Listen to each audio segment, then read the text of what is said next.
but when you climax, Oh god. Oh. I can't believe we're taking it to this level. you barf in your mouth. Yeah, I probably would. I probably All right, would. ladies, be warned. Brett may puke on you. He's not getting this offer right now. This is a scenario. No, this is based on things that will never happen, right? All right, Or- let's do it right now. What? Let's do it right now.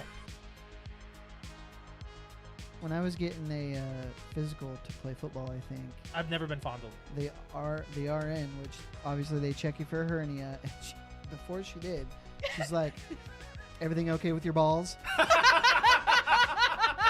I was like, which I think she said because it was a 14-year-old kid, but Well, see, here's the thing. I've always heard stories about that. Why is that so funny? It's the truth. They're is checking for so- testicular cancer. It's so funny. no, she wasn't doing that. She was checking me for a hernia. Well, they're checking you for both. Well, probably. 'Cause they're looking for lumps, right? No, because They're like all. you can't. When they check for a hernia, they just Don't they grab it? Or? no. Have See, you? I've never I had it told done. you. Garfield and Friends from Pickle Aw. Fanboys. Now, which one? The second one, not the Yes. first one. This one. Times ahead. Yeah, I hate that one. one. There were two There's actual two- songs. It's two of Oh, them. The well, second that's what one, he sent me a picture. Ready, Ready Ready. two, to party! We're ready to party. We're ready. Dun, dun, I hope you bring lots of spaghetti. dun, dun. Come on in, come on down to Garfield and Friends. Come on in. It's time to party with Garfield, Garfield and and Friends. And then I think there's another I love verse. how we all know that one. I think there's another verse. There in it. is. There's a little bit more to it. I have a list of movie titles that were almost called something else. Star Wars Episode 6 was almost called Revenge of the Jedi. We know this, right? Yep. I mean, we're nerds. Alex might not have known that. I was like, what are you talking about? It's not Revenge of the Jedi. No, it's no, no. Return. I was like, bitch, you ain't no nerd.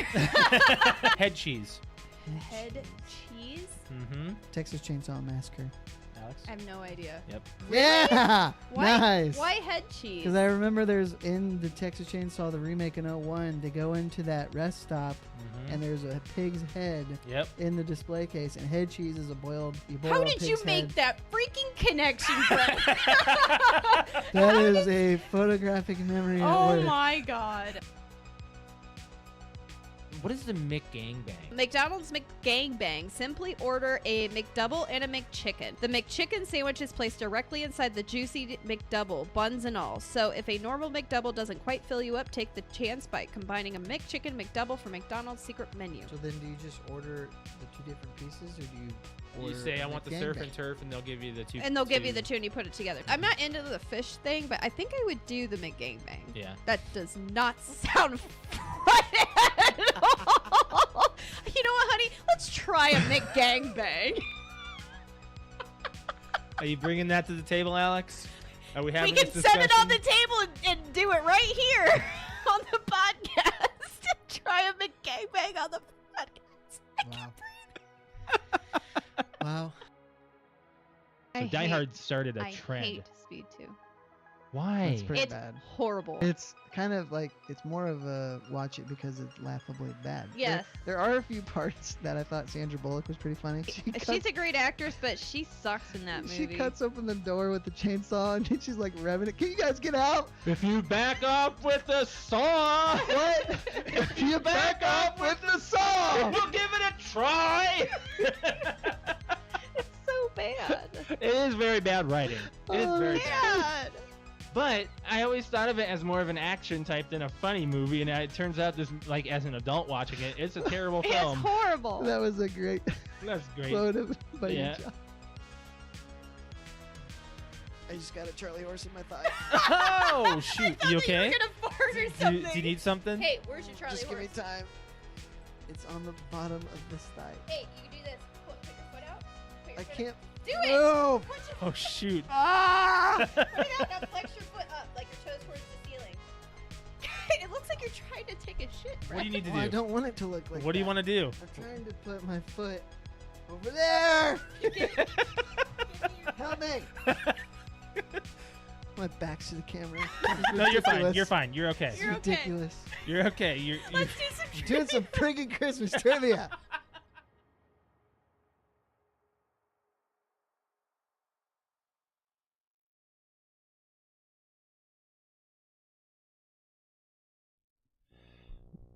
Ooh, we're buzzing. Oh, we're good. Okay. Welcome to the PTO Unlimited podcast. My name is Josh. Alex. Okay, that was weird. I apologize. We had a little bit of a equipment malfunction at the beginning, and you guys wouldn't have even known had I not said anything. So, yeah, this is episode 390, guys, for the week of July 23rd. Well, if we were to start it at the beginning of the week, but it's the middle of the week. We had a little bit of a delay. Not just a 1 day delay, but we had a week delay. I guess we'll just go ahead and say why. If you are not following us on social media, please do. I'm gonna put the plugs up here on the where's it at right there on the screen. Facebook, Instagram, and Twitter. Please follow us. PTO Unlimited, PTO Unlimited _podcast, and Twitter or X is at PTO Unlimited. We at least did the update on Facebook, but last Tuesday, Alex and I had to put down our eldest cat, Snickers. What's up? What do you want? Turn that down. Turn what down? Your phone. Oh, okay. Okay. Sorry. Was there some kind of echo? Yeah. Oh, I'm sorry. So, yeah, she actually had a lot of different ailments that were underlying and eventually came to light over the past month. We were kind of noticing it. It was from time to time we'd be like, okay, this looks a little here and there, not cool. She was losing weight. She wasn't sleeping very well. She wasn't sleeping at all at the end. And she wasn't really eating at some points. She was slowed down quite a bit. She was turning away her wet food, which was abnormal, and then eventually she stopped snoring and meowing at us. So no sound was coming from her the last 2 days. It was basically, well, I did get her to meow once.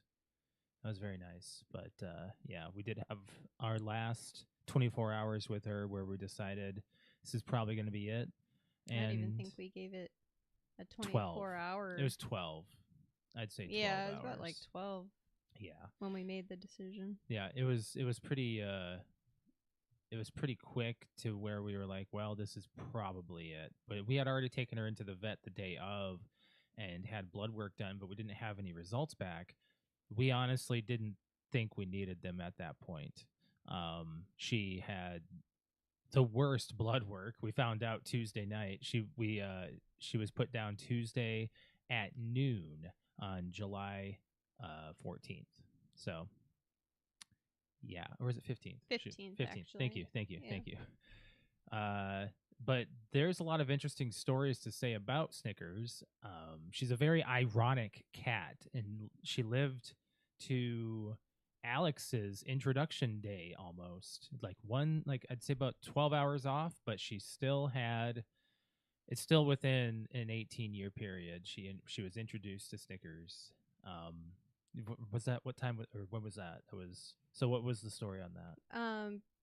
So she was my vet tech school kitty. Right. So when I started vet tech school, that first week, we didn't really have any animals. It was a lot. That first week was all just like introductory classes and really just like learning what we're going to be doing. And the local SPCA, I don't want to say donates, but pretty much, I guess that's the word, donates, offers up a handful of their animals as like practice animals. Yeah. For practicing like blood draws and vaccines and just care and learning about the animals. And then basically at the end, like after about 6 months, we spay, neuter, all that other stuff, and right afterwards, as soon as they're recovered, they get to be adopted out for free, fully microchipped, and vaccines and stuff. And basically the story behind it is that a week after I started school, we got the batch of animals in, and I had gone into the cat room and we had probably like, I want to say something crazy, like 6 or 8 black kittens, all about the same age. Who knows if they were all related? And the only way I knew Snickers was she was on a bottom cage, and I opened up, like, everybody was in there just petting them and getting them out and playing with them and whatnot. And I opened up the cage, Snickers' cage. The first thing she did was jump out and jump onto my shoulder. And she was the only black kitten that did that, was a shoulder kitty. So for the next 4 months in school, anytime they had to be out of their cage multiple times, like for playtime and socialization, so that way they just weren't, cooped up in a cage all the time. So we were allowed to get them out as much as we wanted. And I kind of hogged Snickers quite a bit, because she would just like sleep or sit on my shoulder while I was studying or taking an exam, and which was awesome, by the way. Vet tech school's fun. Taking college exams with a cat on your shoulder is awesome. So I'm sure. Yeah, so I think towards, I don't know, maybe like a little bit before we got the school spayed her, I'm pretty sure you came to visit once, or I showed you like the, Yeah. I think no, we brought Layla, because at the time we had Layla. Yeah. So we brought Layla over to the school to like show my classmates and stuff. And while you were there with me, I said, oh, by the way, and this is Snickers. Okay. So you had like one quick introduction with her. I have more memories of the video you took of her after she was spayed and declawed.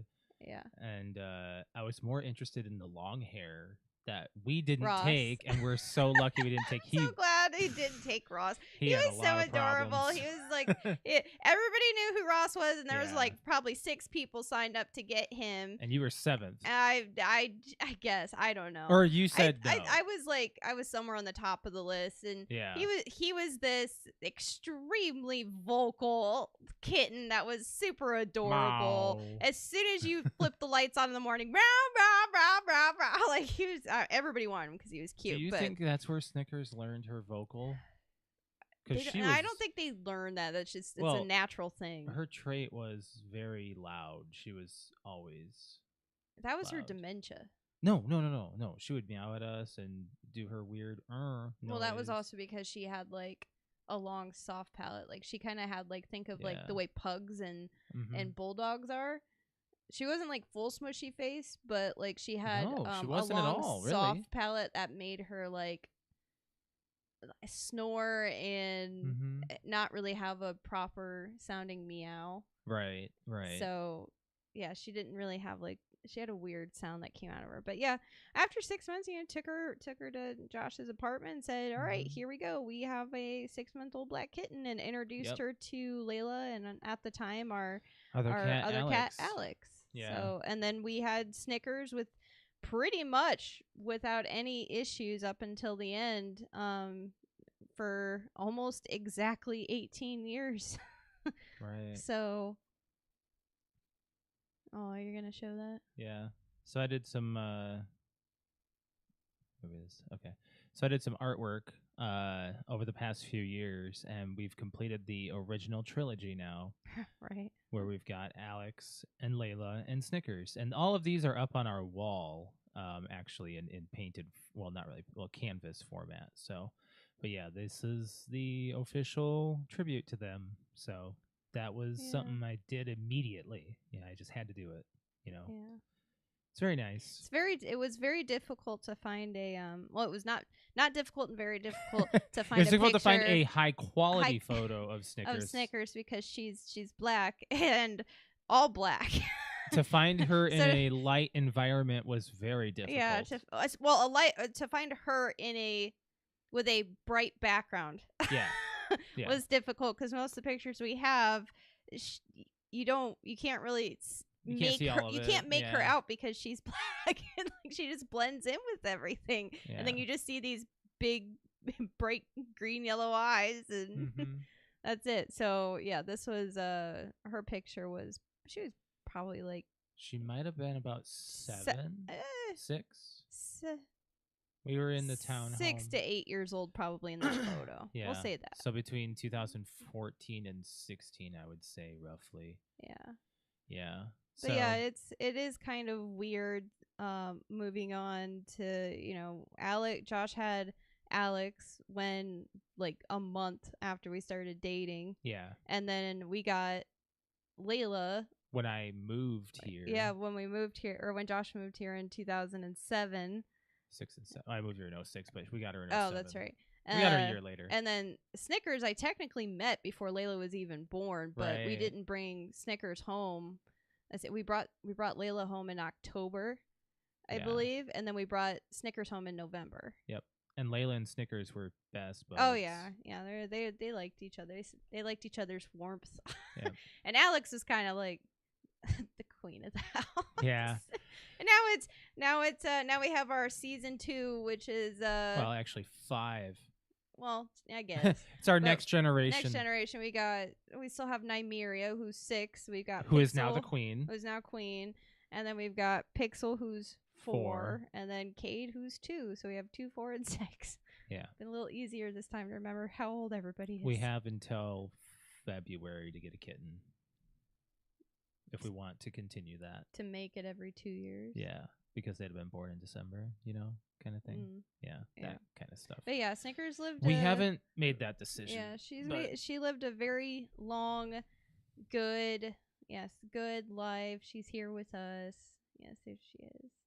Yeah, everything that morning went super smooth, and the best. Like, we gave her like this a sedative before we put her to sleep. That was basically just like a big dose of morphine that relaxes her, and that's like probably the best gift I think that we could give her, since she had such We didn't bad do that for the other two. arthritis. That's crazy. and- I didn't even know about that. No, the other 2 just had an IV in, and we were able to just give this solution. So they kind of, Mhm. which is an overdose of anesthesia, so they kind of get that same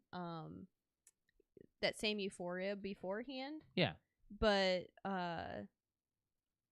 with Snickers, we were able to have a little bit more time. Yeah. We had well, you can't say time. We had a little bit more of a decision to make. We had Yeah. we had the opportunity to do that. And by the way, right here is flowers that were sent. Yes, we had flowers from This is one that I could put the up vet here at least. hospital, and we had flowers from my job sent the next day, and was very much appreciated. Like, we have so many people that care. Yeah, So very and nice knew of that them. we had her for so long. Mm-hmm. And everybody knew who she was, like who Snickers was. She was like our one cat that We've never had on the lease, but was always the loudest. she was like our kitty that, oh, I didn't know you had a black cat. I'm like, yeah, she was kind of like our hidden kitty. Like, every once in a while she'd come down and make her presence. Yeah. Versus like all the other cats were a little bit different and would make their presence like Alex was very much queen, and she would walk in the middle of the room, flip her tail, like, look at me, turn this way, all right, and I'm leaving. Yeah. And you can't touch me. Nymeria has taken that role. Yeah, she's become, honestly, it's kind of weird. Over the last week, Nymeria has become more, I thought it would be the opposite, but she's become more social. Yeah. It's odd. It really is. The first 2 or 3 days, she like pretty much wouldn't move from her little basket that she sleeps in, but after we got her out multiple times, she was like, oh, okay, I guess it's all right now. Well, But yeah. in honor of Snickers, we're going to take it back to the 80s. What? Yep. Excuse me? What are we doing? We are doing Crush Blue Raspberry Soda Taste Test. Oh, that's a surprise. Yes. I'm need sure to have Snickers would very much enjoy this. a little bit of a pick-me-up as well, because, you and I have had such a rough couple of weeks. Me, I've got a non-invasive medical procedure coming up. Wow, look at you using a big word. Oh, shut up. Seriously, that's what it is. Well, I mean, it is a little invasive. Yeah, but You have a minor medical procedure. Minor medical procedure. There you go. Non-invasive is a little different. Every medical procedure is invasive, I guess. No, it's not. Depends on your bubble. It does, actually. Your invasive bubble. Yes, and I'm. An exam can be invasive. I mean, you saw me at my exam yesterday. That was I mildly did, and I'm invasive. glad that I went with you. Yeah, I'm and glad you I'm went sure the too. doctor was happy I went with you too. Yeah. Anyways, so I'm probably okay for like 99%. Okay, yeah, I'm all right. But you should be fine. I should be fine. So we're gonna try this electric blue raspberry crush. So this is like Crush, as in like the orange stuff Crush. Yeah, it's the same brand. Crush makes grape and I other guess I've like really flavors. only ever had. You've had Crush grape. I mean, I might have. They also but make other flavors that. I Crush think they make to a me, Crush like strawberry? I automatically think of just the orange soda. Of course. But I was looking for Slice because apparently that's back, and that was Slice was the shit. Yeah, I think Like, that's. that I was think the that has best caffeine. one. I think that has caffeine. I've not ever really been a amazing like. I didn't really like a lot of orangey pop, but Slice was where it was at. Ooh, it's a little tart. It's got a little bit of a. I can understand whether like electric. It smells good. It is. Yeah, it's not awful. I mean, it's a soda.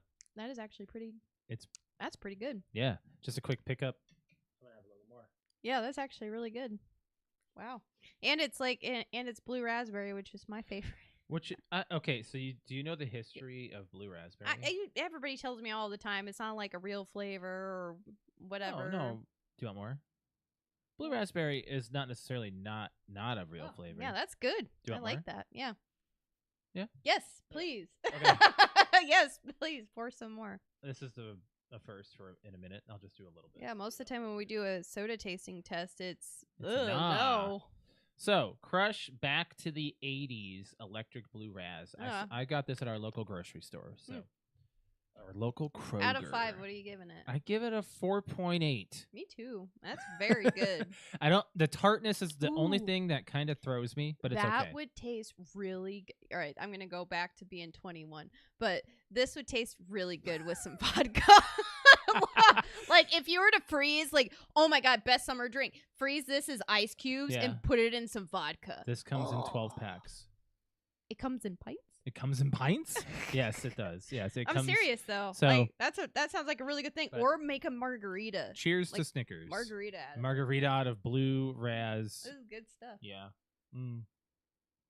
Pretty delicious. So I'd recommend checking that out. Yeah, That's a good stuff, one. man. All right, so we got an on this day, by the way, that we did not actually start the show off on, but on this day, it would actually been last week Tuesday when I typed this out because this was actually a Pinnacle game that came out back in 1992. Is it called Pinnacle? What? Is it called Pinnacle? No, but you've definitely played this I video did. game. 33 years ago. July 14th, 1992, Nintendo released Mario Paint. Oh, on the whoa. Super Nintendo. You just said 33 years ago? 33 years ago. Yes.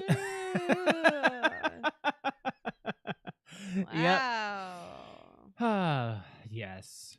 Mario Paint is an educational game that allows anyone to create simple pictures, paint over black and white pictures, or freely draw their own using the specially developed SNES mouse.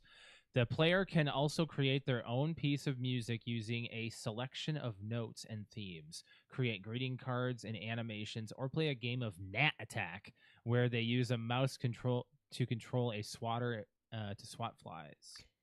I was going to say, you said it's an educational game. I got zero education out of that. All I got out of it was swatting flies. And the I could just hear the notes. And the music and making it going oink, oink, oink, oink. Like the there was boom, like, boom, boom, boom. Like you making really weird, and then you make it go really fast. Yeah, like that's, we fucked around on that game quite a bit. So, and I think it taught me how to use a mouse. Nintendo, where is this game on the Switch too, where we have a mouse for a controller now? That is true. Waiting on you. Maybe they're trying to develop something. Who knows? New Mario Paint. Yeah. Would you do it? I mean, I'd do it. I mean, I would like. It would be cool if they packaged it with the original. Oh, like a retro? Yeah. That'd be interesting. Yeah. Or they brought that to the Switch Online thing. Mm. All right, so we got a couple of things to get to throughout the podcast here. First of all, we had a few things go on throughout the week. We watched some movies. We're going to be doing some movie reviews. I've played a lot of the Switch 2. Got a couple of games to talk Playing about. and watching is going to be a big segment today. But first, we want to give a belated happy birthday to Brett and my nephew, Caden. Yeah. Want to say happy birthday to both of them. So Brett came over on Friday, and we hung out and played Rock Band until about midnight, roughly. Yeah. Yeah. And then just chilled. We were going to play some card games, but Brett was like, I'm tired. Yeah. He is 40. So he hit the big 4-0. Happy 40 birthday. going on 30 is what we discussed, though. Yeah, we did discuss that. How we say, so what does it feel like to be 40? And he's like, well, 40 is definitely not the new 20, but it's definitely feels like the new 30. Yeah.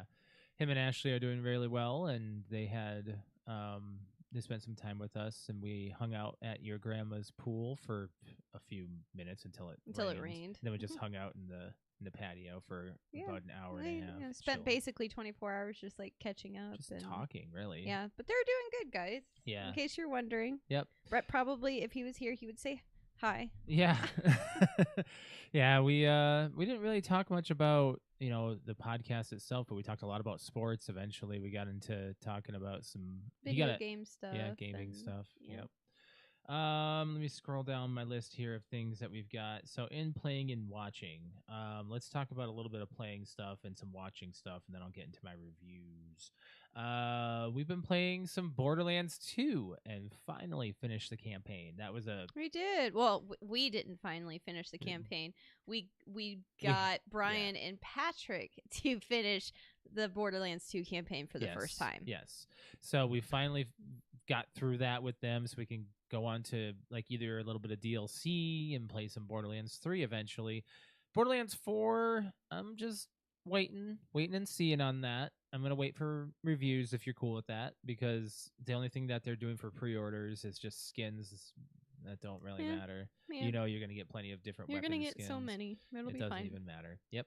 So we've kind of gotten over the whole pre-order right now, because like I have decided not to pre-order the Switch Mario Party Jamboree DLC that's coming out next week. Or is it this week? It's coming out at the end of this month. So it's a specific DLC for Switch 2 for Mario Party Jamboree, and it uses some of the Joy-Con 2 functions as far as like the mouse and stuff goes. Mm-hmm. But it also requires the camera, and that would require me to purchase the camera, and I don't want to do that. We've already no. Nah.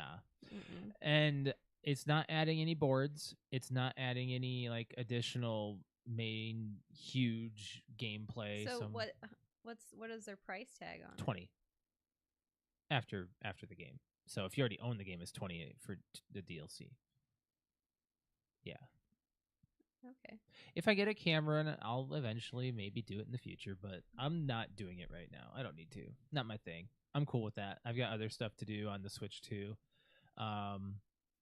We've been playing some Black Ops 6 on your stream. Did a lot of the multiplayer. Had a lot of fun doing that. And we've also been playing Warzone, playing a lot of Rebirth.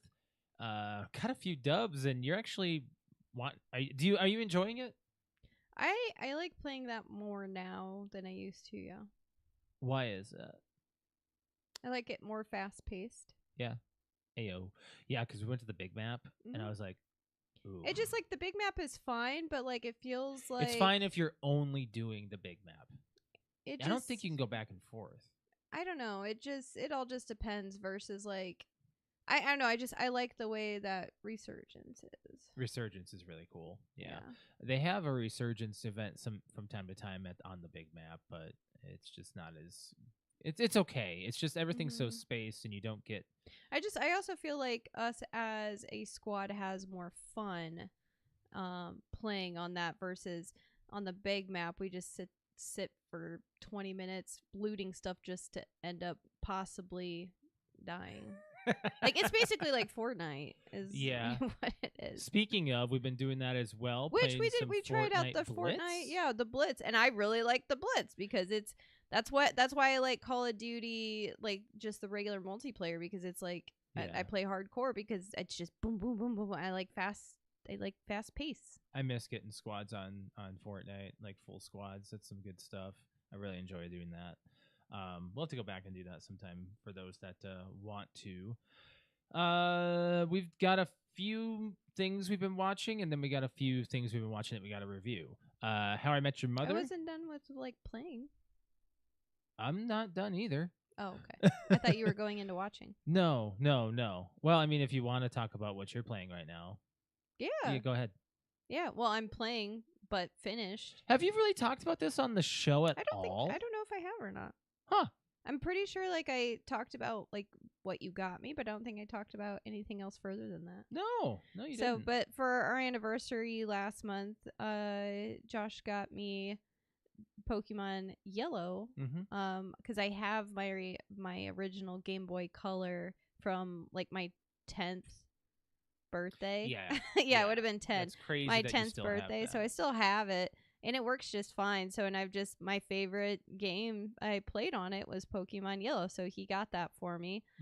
So as of like a couple nights ago, I finally beat it after, I think it was like 38 hours or 36 hours or something like that. Because it shows you when you turn it on, like how many badges you have, what your Pokedex is at right now, and then how many hours you've put in.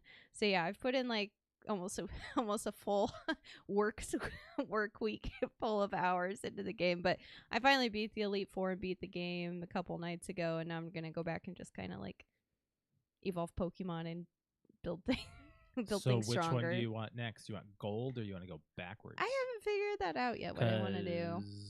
The website has gold on sale. Well, I got a coupon. You got a coupon?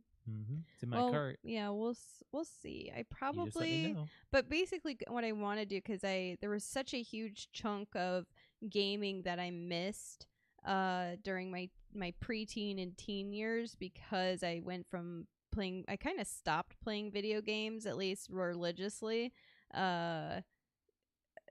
in my teens, because it was more important for me to go to like the roller dome on the weekends or hang out outside on like, after or talk school, to me, or talk to you. Like I just didn't play video games until basically you moved back here.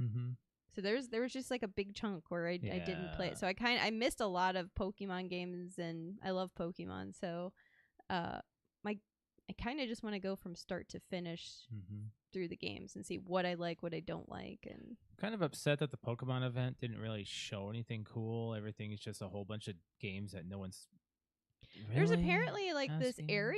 this indoor area that's being built, kind of like, like Nintendo Land or whatever it is. So they're making like a Pokemon like Kanto region in Japan that's going to be opened up. I can't remember if it said 2026 or 27. I don't remember.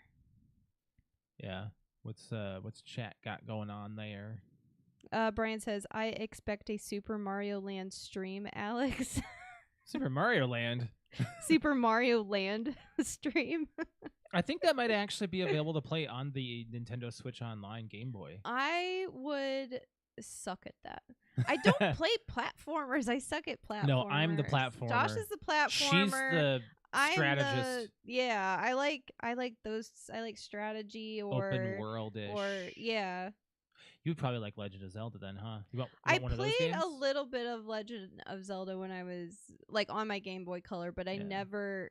It was like I played that after Pokemon, and I liked Pokemon more, so it's like I didn't go back to it. If you want to try it out, you can use the Switch One and get on the Game Boy stuff on that, and just see if there's like one of those you want to play on there. Well, and here's the other thing. I'm going to be picky about it. I know it's not on the little Game Boy screen. Exactly. So I kind of want to play like... You can use it on the undocked Switch. If I can, I'd like to try to play systems on the system they came out on. There's nothing wrong with that. There's absolutely Like, nothing wrong with that. Because I will tell you one thing. If I were to play Pokemon Yellow or any of the original Pokemon Color games on the Nintendo Switch, Mhm. I'm not going to enjoy it as much. Really? Because my nostalgia factor is I played those games on a Game Boy Color. So if they did release it on the Switch on an entire hub and you could play whatever Pokemon game you could, you wouldn't do that. You want to be on your Game Boy, I'd right? prefer it, but That's totally I'd fine. probably still play it because I did do Pokemon Snap on Nintendo Switch. Yeah. And it was fine. Okay. It was not the same though. I'll tell you that because I played on the 64. Was the new Pokemon Snap? I played both. Oh, They had the original. I'm talking about the sequel. Are you talking about the... I played both on Yeah. Nintendo Switch. Oh, we have the 64 But now we adaptation? have the 64 adapter, so I mean that'll help. You want to try that, huh? So I want to that kind of just tingles my, nostalgia button a little bit when I get to play on like my original Game Boy Color from 25 years ago. If you can use the old controllers and you're at least looking at the screen from like a 64 or GameCube, you're okay with that? Yeah, that's fine. Okay. Yeah, Because that's at fine. least on the Switch 2, they have the retro emulation of the CRT TVs, which helps. It really does. I'm not kidding. It helps you. Link's enjoy the game Awakening different. is what I did play a little bit of. And they have a remake on the That Switch. was the game that I remember playing on the Game Boy Color. It was the one that Yeah. had like the gold background with the red lettering. Yeah. Said Legend of Zelda on it or whatever. Yes, it Yeah. does. Yeah, Legend of Zelda was notorious for the gold cartridges. Yeah. So But I don't remember a lot of it actually. did you have and I anything never else you beat wanted to it. say about your Game Boy, other than the fact that you're loving it and you I love it, and I you beat switched the your game. batteries out for the first time? I did. I went through almost 40 hours of gameplay with the same 2 pairs of battery, and I can tell you that Those weren't good batteries either. I know, but I can tell you that back in the day when I would play Pokemon, there is no freaking way I would have gone through like a few sets of batteries in 40 hours of gameplay. You, by the way, I would have been like, Mom, I need new batteries. But that's why they got me the battery charger, Yeah. the kit, the rechargeable kit. your reaction to the battery change was awesome. I because did not that's realize exactly how well, it feels. That's the thing is It's I like a, didn't realize it was "Oh." getting that dark because I was like, Yeah, man, I right? can't even like. You and were then, struggling. And then I to realized view. like because I was trying to look up how to complete a level for like the first time I actually had to like YouTube something. Yeah. I was stuck in like the last cave, and I'm like, why? I'm like, I could figure this out when I was 10. Why can't I figure it out now? Well, when I changed the batteries, the freaking screen lit up, and I'm like, oh, that's because there's a path right here that I couldn't see because it was so freaking dark. Yeah, you were struggling by battery operation alone. You know, you can just get a DC adapter, plug it right in. You don't need to have it on batteries. Whatever. I had the DC adapter for my Game Boy. Hmm. I should probably go searching for it. I should probably go through some of our old boxes. Maybe in the winter, though, not in the summer where there's a chance for more spiders. Right? We'll do this in a couple of months. Yeah. And we'll have a story later. But it was weird turning on the Game Boy after all those, like, I don't know how many days I actually went playing on a dimmer screen, and Josh gave me the new batteries, and it was like, bling! I was like, oh, wow, now I can see the Game Boy Color part. Yeah. By the way, since we played Rock Band, I've been aching to go back again. It's kind of weird. Back when you needed 65 attachments to see the screen in the dark. She had I did. them. I had all of the attachments back in the day. I have my squiggle light, my squiggy snake light. I have that still somewhere. I know you have your magnifying I close. have the I know magnifying that's glass around. thing too. It like clicked onto the top and like flipped over your screen, so it You don't need magnified it. it made the screen bigger, and it had a light on it. But I never used that light because that light drained the shit out of your Game Boy. It just. Do you think it was a brighter? It was brighter. So, do you think that with today's batteries, it'd be better? I don't know. I mean, Okay. probably, but I mean, Maybe the bulb doesn't even work anymore. but I will tell you the best, the best time and way to play a Game Boy Color is in the sunlight. Like, Oh, yeah. that's the best because just the glare from like these types of lights and stuff, Yeah. it shines you when I'm playing at night on the couch. I try to put it towards like where the sun shines, like as the sun's going down, like I'm still trying to keep that sunlight on the screen because the regular lights in the house just puts this big glare on it, and I'm like, I can't see anything. Do you know the Game Boy is meant to be outside? It's meant that way. It's not meant to be played indoors. Oh, Yeah, I didn't know that. it's meant to actually be that Go way. outside and play video games? Yep. Oh, well. Nintendo wanted it to be on the go, not in your house, in your bedroom. Yeah. They really, Well, that's really what they My meant parents for. did. My parents got me like all like that was probably the biggest. If I were to think about like some of the biggest gifts I've ever had as a child, where I was like, holy shit, like I got spoiled. Mm-hmm. Besides when we opened up the 64, really the only other thing I can think of is my 10th birthday, and I don't know if it was just my mom and dad that got it for me or if like my aunts and uncles and grandparents pitched in, but I got like You're telling me about this. the purple see-through and that's like the best, the purple see-through Game Boy Color. I got the squiggly light, I got the magnifying glass, and I got the Pokemon Yellow, and I don't remember if I got yellow and red. I think I got them both. Wow. And then I got the battery adapter thingy, like the rechargeable battery pack. And I was just like, holy shit, like I got everything.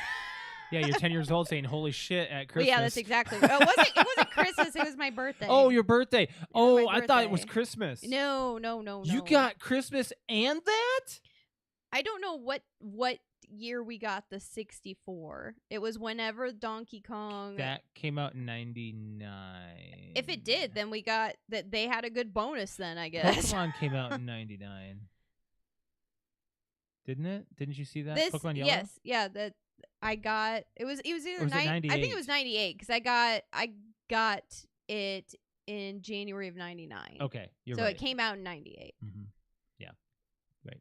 But yeah, those are the two. But my favorite of all is 64, or not 64, is Game Boy Color because it was mine. It wasn't my brothers and sisters. It was mine. Speaking of retro, though, I've gone back. Well, with the opportunity with the Switch 2, I've gone back and played Mario Strikers. I've been playing it, with the GameCube adapter. I've been playing it with this Pro controller. You make me upset playing that game.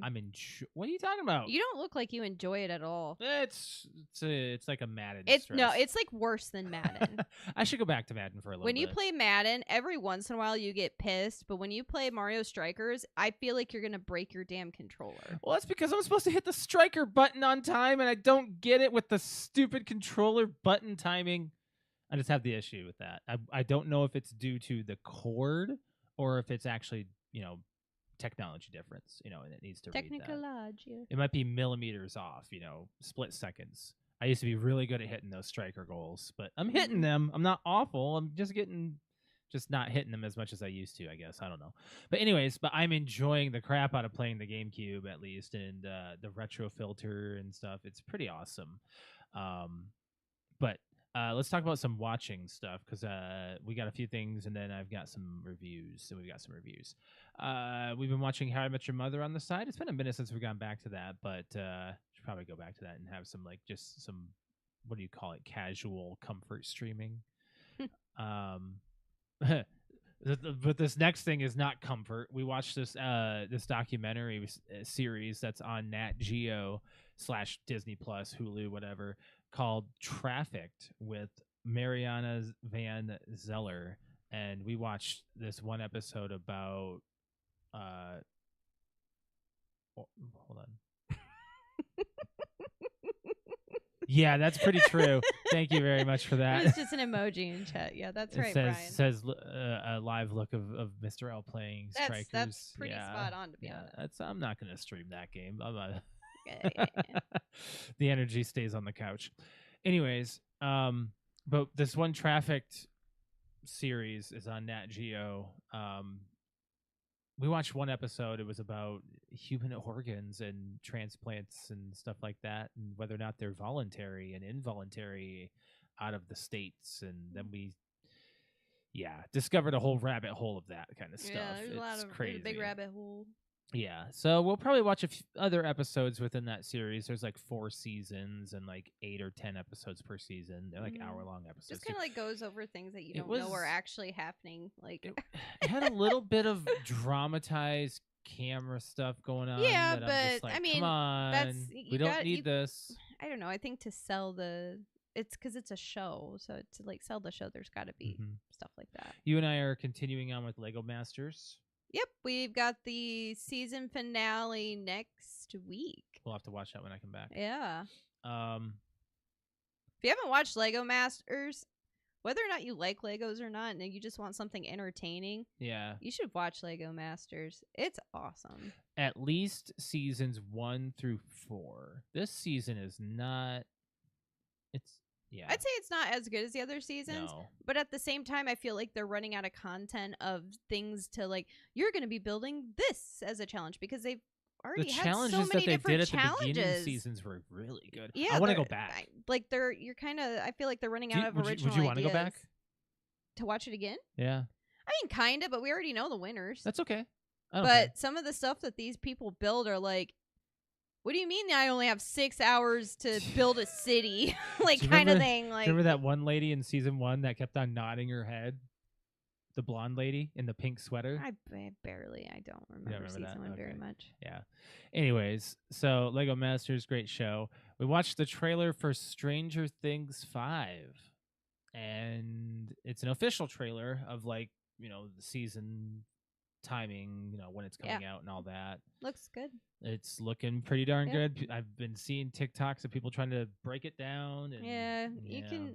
They'll try, but honestly, like I avoid that kind of stuff because I do too. You'll see it when you get it. Yeah. Then we can do the breakdown. Right. So we'll stay on the Netflix trend here. You and I watched the last season of Squid Game. I did. And my take on it was I didn't like the ending at first. We're not going to spoil it, but it did have its positive notes. And I think in my eyes, it changed the villain. A little bit. Like, or else you don't think the ending would have been that proper with the main character's daughter. I think it changed it a little bit, but since there was not a lot of dialogue, it's open for more interpretation kind of thing. Well, when he was looking out the window, it's kind of like the ending of. That's what we're made to think, though. But we won't know until anything additional comes out. Right. We know that there's going to be a spinoff that's already been in the works, and which I'm fine with. I'm just scared that it's not. They said they're going to make like an American version of it. Yeah. And because if you watch Squid Game, it's not a secret that it's not just in like Japan or Korea or North Korea or South Korea. But it's not just there. It's like these things are like all over the world. But the origins are the best ones, is what they say.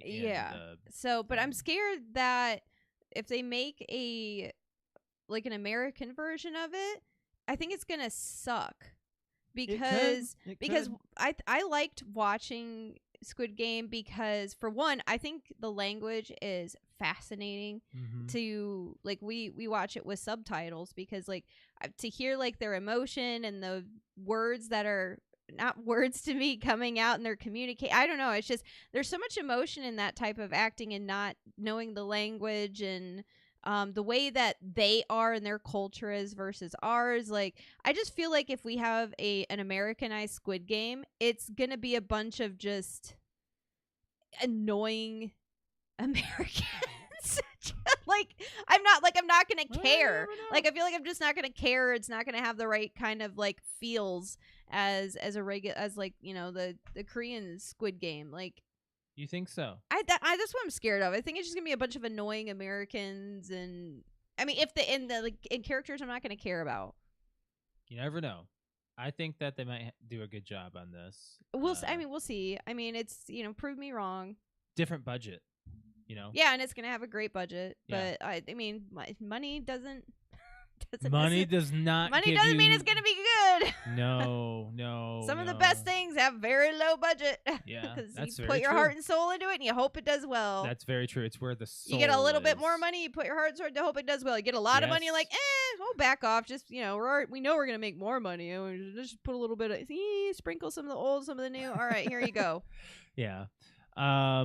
So you and I went and saw a couple of movies. Mm-hmm. First, we went and saw Jurassic World Rebirth. Oh, by the way, rating of Squid Game 3, I give it an 8. I give it like 8.5. Yeah. Series, Yeah, I give great. a 9. Oh yeah, series I give a 9. That show's great. Yeah. It's not a. It's fucked up, but it's great. It might be worth a rewatch in like a few years. They really make it seem like it's like a legit thing that's happening. Who knows? Maybe it is. I don't know. We don't. We don't know, and I hope that it's. Not well, real. we just found out that there's actual fight clubs. We through did that documentary. Yeah. So I mean, who knows? There probably is a real Squid Game. Yeah, we never know. But yeah, it's awesome. Yep. So we went and saw Jurassic World Rebirth, and I gotta say, just please get through the first 10 minutes if you go and see this. Don't walk out of the theater. Don't walk out. It's okay. It'll be fine. They probably wrote this last. And with AI or something. Who knows? It's ChatGPT. There you go. ChatGPT wrote the first 10 minutes. The rest of it was written by an actual director. Honestly, and no. room. I can't even give them that. For ChatGPT would not have wrote that shit. Yeah, we're not going to spoil it, though. A kid wouldn't have even wrote that. You wouldn't think so. I didn't. I actually, when I was 13 years old, I started writing a Jurassic Park novel, and it wasn't like that. maybe a 4 or 5-year-old would write that beginning. Maybe. Who knows? So, it's almost unbearably rough to get through. Like, Alex looked that over was at like me. the first time in a theater that I looked over when the screen goes black to change into a 17 years later. Yeah. And I looked at him and I was like, I had my head down and I just shook my head. And he's like, what? And I'm like, I was like kind of at a loss of words because it was so shitty. I was like, I hope the rest of the movie's good because that was a piece of shit. And he's I guess. And I was like, no, it was a piece of shit. Mm-hmm. That was horrible.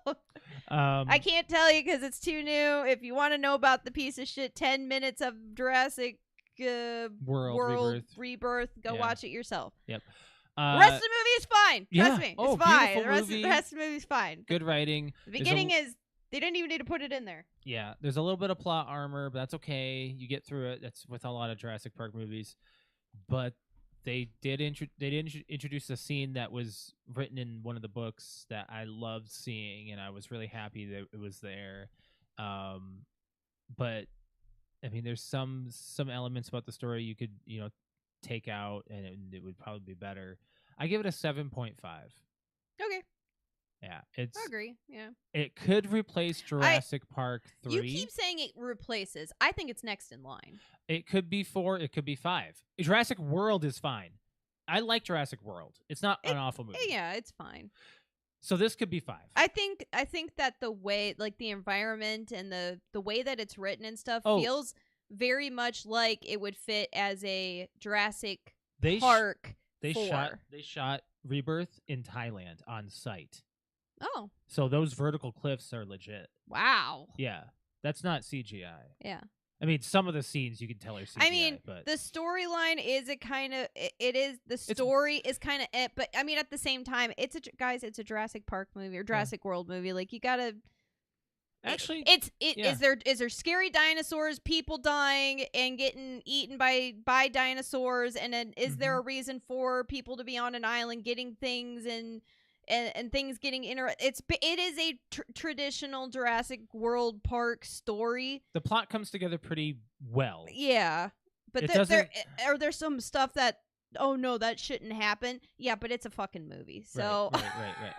So one thing that still people don't get is the fact that in all these Jurassic World movies, these 4 movies, they always talk about how people are bored of dinosaurs. Go to a freaking zoo. There's people that are teenagers still going to zoos. We're still going to zoos. Kids go to zoos. We haven't gone to the zoo No, this we haven't. year. We It's should been probably too do that. hot. Yeah, It's it been has too been hot. warm. But anyways, Mom said when she got back though, her pass is gonna like expire in the next few weeks, so we have to go. Yeah. So, but people still go to zoos. It's not like they don't. So they're still making money. There's still all that stuff. So the notion of that, whatever, take it away, take it for what you need.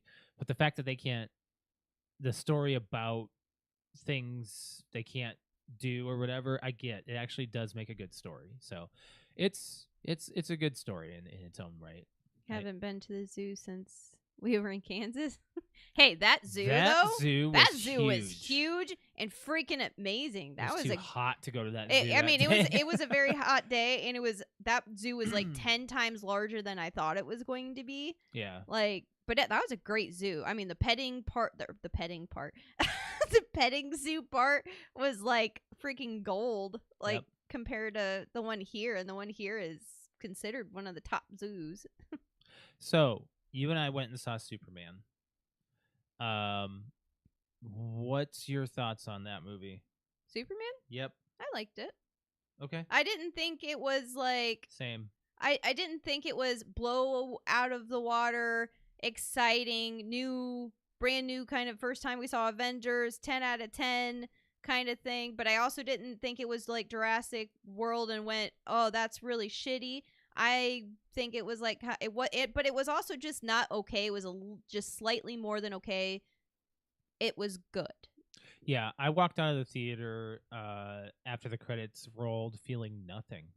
Honestly. It was kind of like I enjoyed it, but it wasn't like wow. I think I enjoyed Man of Steel more. I think it's for one. You know, we've seen the Superman story so many times.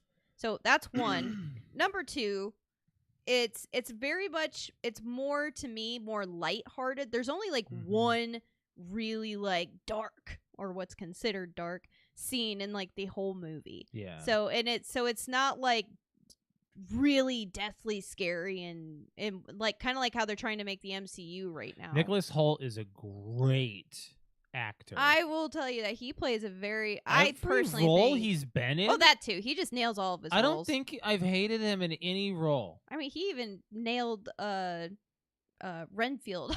I think he did such a great job. So in I'm Renfield. saying Nicholas Hoult, I think, deserves to be Bond. I think he would make either a good Bond or Bond villain. Honestly. Oh, a good Bond villain too. Yeah, either one. But no, he did a really good job as Lex Luthor. I feel bad because I only know his name. I don't know the name of the guy that played Superman, but I feel like he was spot on. He did a good job. I think he was great. The only person that I was very meh about was Lois. I didn't think the person that played Lois, I just think that their chemistry was not really there. But at the same time, when you watch the movie, their chemistry is not really clicking at the time anyway. So. David Corrin Sweat. Okay. That's Superman. Yep. Rachel Brosnahan is Lois Lane. Alan Tudyk, I mean, he's in everything now. He's just great. Mm-hmm. But, I mean, looking at the IMDb here, there's a lot of actors who are voices. So Green Lantern was great. I was really happy to see an iteration of that because I have not seen Green Lantern, the Green Lantern movie or whatever. I just think that this movie felt like it was it's its own film. Don't get me wrong, it's fine. But I'm not rating it high. So when they dropped the trailer, I got more goosebumps and more holy shit feeling watching the trailer than I did the movie. Right. Like there wasn't an amazing build up scene or something that like really wow kind of thing. But I'm not trying to say like it's bad. It is a very good movie. But Brian said, see, I liked Lois and Superman's chemistry, but it needed more. That's the thing. Like I think I'm just used to like them being so like ridiculously obsessed like love each other kind of thing, but you don't. I mean, I guess they did their job right because in this movie they're kind of bumpy at the moment in their relationship, so maybe that's why. I Mr. didn't get Terrific that. was a cool addition. Yeah, so Brian says, like, I love Mr. Terrific. He I was thought good. he was freaking amazing. really I good. loved him. I thought he was a great character. But I'm giving this movie a 7. I don't know if I go as low as a 7. I'd probably say 7.5. Yeah. 7.5, 7.8. I wouldn't say it's like, No. I'd say it's a little bit higher. I have written on my notes 6.5. I went up. Oh. Yeah. So. Yeah, I'd say it's good. It's not okay. It's good. I probably won't watch it again. I'll say that. Unless, like, you know, they come out with the next one and then we're like, oh, we should watch this one again to watch the next one. I don't need to. Nothing happens in my eyes that is like, you know, wow factor or whatever. I don't know. But it's fine. It's an okay movie. I'll say that. So. Yeah, it's a good song, too. I've got a couple of reviews to bring out here. I'm gonna read these on my my notes because I've been playing a couple of video games, and you've been testing out a couple of games on the Switch too. So I was offered the Switch 2 bundle with Mario Kart World. I wasn't offered anything else, so it's not like I had an opportunity to do anything else. But if I was to get this game, I would probably say it's not worth $50. I'll tell you that. Maybe worth 30 tops as a DLC or its own standalone title that just, you know, hopefully feels like a Black Friday. It doesn't have the spirit of Mario Kart in my eyes. And the reviews that people are throwing out there have got to be some form of keeping the good eyes of Nintendo, because Mario Kart 8 Deluxe is like peak next gen or last gen now Mario Kart. Now they got Mario Kart World that took 8 steps back, literally. They took out a lot of maps. Like, I mean, I was expecting, because technically this is a next gen console. This is Nintendo Switch 2. This is like Xbox 360 to freaking Xbox One. Like, this is a new console. This is upgraded everything, and I was expecting like to be wowed by a brand new Mario Kart, like kind of how we were for 8, or even like when Double Dash came out, or like, you know, something new to make it go, oh, remember when Nintendo Switch came out and Nintendo Switch 2 came out and we got this Mario Kart. Like, we played like 4 cups together, and I played one on my own, and I was like, really, they're selling this game for like, what is it, $90 or $80 or whatever? I'm like, this is not, for one, it's not worth the money. No, in my eyes, it's not worth the money. It's worth it in the bundle, though. Well, yeah, of course it is. If you don't have Mario Kart 8 Deluxe, but you're not missing out. Yeah. You're not missing out on anything big. And I find it funny that, so you and like my friend from middle school, Mike, pretty much, he's just like you. He's like die-hard Nintendo. Yeah. I mean, you guys are at the same level, if not sometimes I feel like you're doing this. Like, with Nintendo. So you guys both like told each other I haven't actually, you have the same opinion. I haven't had this level of turn on my Nintendo every day in a long time. I'll tell you that. Yeah. So, because but one game, it also sucks that they just kind of like, and here's Mario Kart. Yep. So here's what I have to say about it, like verbatim that I've written down here. It's nothing special. It's overpriced, and I have no idea how you can go backwards on a Mario Kart title in 2025. Nothing new is really added. Mario Kart 8 Deluxe is beautiful, has a massive amount of tracks and options. Like, as far as kart customizations go, like, I don't give a shit really about the ones that are on this game. Mm-hmm. They suck. I'm wondering what they innovated on here. Like, there's nothing. It's an open world with vast tracks that you can connect to, except Rainbow Road, I mean. And it just has more people on the tracks. There's 24. It's just more chaotic. Who cares? It's a blend, like, of blandness, basically, and they make sure that there's always something that keeps you from winning. And I'm not kidding on this. I have Oh yeah, you've got clips I have of clips libraries. of clips. I'm gonna have to do a TikTok Yeah, pretty much like clips that just don't make sense. Of it doesn't feel like Mario Kart. No, nope. Like for example, there's always a shell that stops you, or second place has a shroom to pass you at the last second. It's not innovative. It's very annoying. It's just aggravating. I've played every main Mario Kart title since the SNES and a few portable titles too. It's not a fun Mario Kart without trying to convince yourself it's fun, because We you're even tried playing it together. Yeah. To make it more fun. Yeah, I was like, I haven't played And a it Mario wasn't. Kart title with you. We played like four or five cups together just for like couples night. We're like, let's see if we can have fun just us. Yeah. It was kind of like the same thing. It was just it's still bleh, meh. Basically just telling yourself that you bought a Switch 2 and you spent all the money on it, so enjoy it, basically, is what you have to tell yourself, that it has to be good, right? It has its beauty at times, and the world stuff is great, but it's a big step down and back from 8 Deluxe. It has the potential to be a top 5, but it has to have updates and more tracks in order for that to be the case. So I'm going to give it a 7 out of 10. Wow, I thought you'd give it a little bit lower than that. I had it at 6.5. I would have given it a 6. But I'm giving it. I've had better.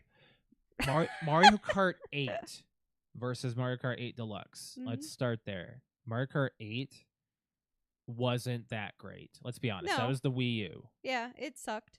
So when it came to the Switch as Mario Kart 8 Deluxe, I was skeptical, but what they added and put in there and kept adding is basically like Super Smash Brothers Ultimate, like everyone's here kind of shit. Yeah. It's crazy. And then they did this. I don't know. Maybe they have a huge library list in the future. I'm hoping. What's your they favorite do. Mario Kart? That's a good question. I would say either Double Dash or 8 Deluxe. That's a Double Dash. I do have a tier list I'm going to show at the end of this when I'm done talking about Donkey Kong. I think Double Dash is probably my favorite. That's my favorite to also play like with you, like just because you have to like work together. Or I mean, you each have 2 racers. Yeah, or basically. that. Like, yeah, that was like a big. See, that was innovative. Yes, that's something like innovation, cool. Something 2 different. drivers or 2 that you can flip back and forth. Like, that's cool. What the fuck were you thinking when you made this game? Because you went, okay, so here's how the Mario Kart innovation went. From the SNES was the first one. So you got your first taste of what it is. By the way, which was difficult. Yeah. And then you go to 64, and that's a beautiful upgrade. Oh, great. Amazing. Love it. So awesome. Love 64. And then you go to Double Dash, and it's like, you put Mario Kart 64 with graphics. In steroids, basically. Yeah. Like, it looks great. And then you went to the Wii and you put motion control. And then the motion control. That was great. Every single step of the way, you're making something new. Yep. Mario Kart 8. It just, that kind of was HD, like, and you went into rotating tracks. Oh, okay. Yeah, remember when the tires turned? Yeah. And you're like, what is going on? Yeah. And then you brought up Mario Kart 8 Deluxe. Like super memorable though about 8. Deluxe came out, and you had it all. You got it all. Yeah. And now you got this, and it's like you get an open world. Cool. There's nothing special about it. The carts are. I can't believe you gave it a 7. I gave it a 6 at least. Like, and I feel like I'm scoring high on that. Yeah. Honestly, I'd probably give it 5.5. I am close to being like, after going through all of those, it's like my least favorite. Okay. I will give you 6.5 out of 10. Yeah. How about that? Okay. Yeah. I'm still giving it like a 5.8. Stop 6. it. You're going lower. The more I talk about it, the more like we just reviewed basically from start to finish, and I'm like, holy shit. Great. Yeah. Yay. Yeah, we were talking about innovation in Mario Kart and how it's escalated. And Mario Kart World is not a huge innovation. It's not. There's nothing that's memorable about it right now. Correct. Donkey Kong Bonanza. Soon it'll be 5.2.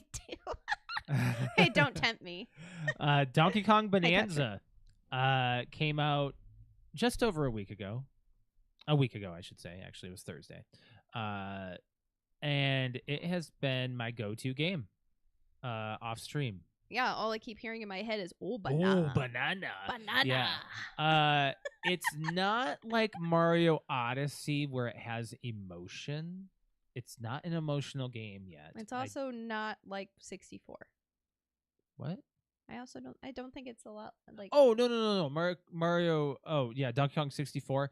This is like a step into Odyssey in 64 because it's a lot of collectathon. You're collecting, it's a lot of exploration and destruction of levels and is looting what they've and- given.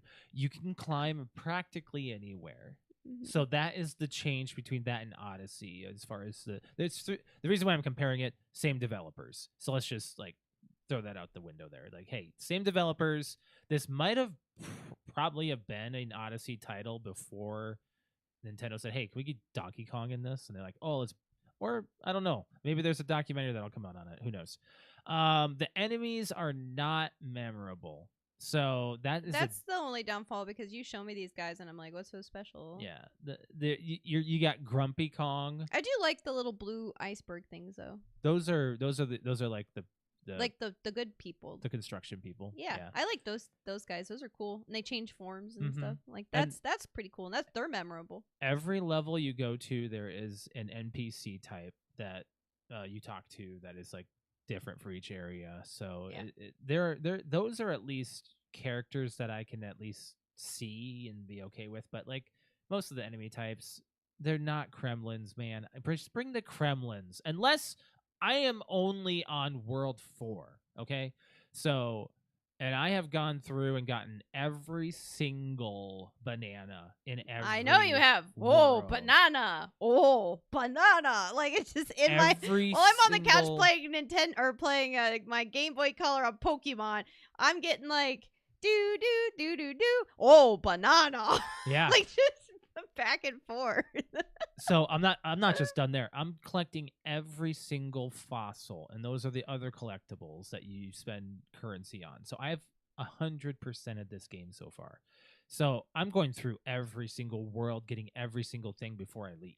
So this might take me a while to get through. I don't know if it'll be a stream title again because it's just something I lounge and Yeah, kick it's back I and don't think enjoy. it's like a streaming I game. can't It's keep the definitely a energy level. chill and Mhm. explore kind of thing. Yeah. What else did I say on this? The levels have a base to them, so it's not like you can go all the way through the level. There are some that have like, you'll fall through where they don't have that, but that's on you for not paying attention. Some of the camera angles can be a little tough, but it is what it is. The camera angles are not as bad as 64 though. No. That was the only thing I didn't really like about the 64. Pauline is a great character. She's not annoying. She hasn't become a bimbo yet. No. She hasn't become the mayor of New Donk City. I look forward to the rest of this campaign. I give it an 8 out of 10. Okay. Brian said, "Are the collectibles as bad as they were in Donkey Kong 64?" What do you mean by as bad as they were in Donkey? No, because what's wrong with the collectibles in Donkey Kong 64, bro? Because you had to go back to each world and be a different character each time. Yeah, to go back and unlock different parts of the world. It was the fun. problem. That's not a problem. That's fun. Okay. Each character has their own abilities that they can perform in each map. So if there's a certain map you're like, oh man, I'm all done with this map, I wish I could go back. Guess what? You just unlocked Tiny Kong, bitch. You can go back and go into use your hair and fly up different places and go yeah, I loved it. I'm also gonna defend that game to my core because that was the first game I ever beat, and it was, other than the whole camera angle thing, I love Donkey Kong 64. So here's my rankings that I have of every single Mario Kart and every single Donkey Kong that I've played. And I'm just gonna throw this up here. I put Mario Kart World at good game and not a very good game. It's below Double Dash, 8 Deluxe, 64, and Wii.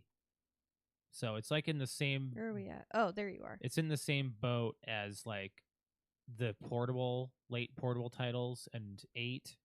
So Mario Kart World has potential to go up.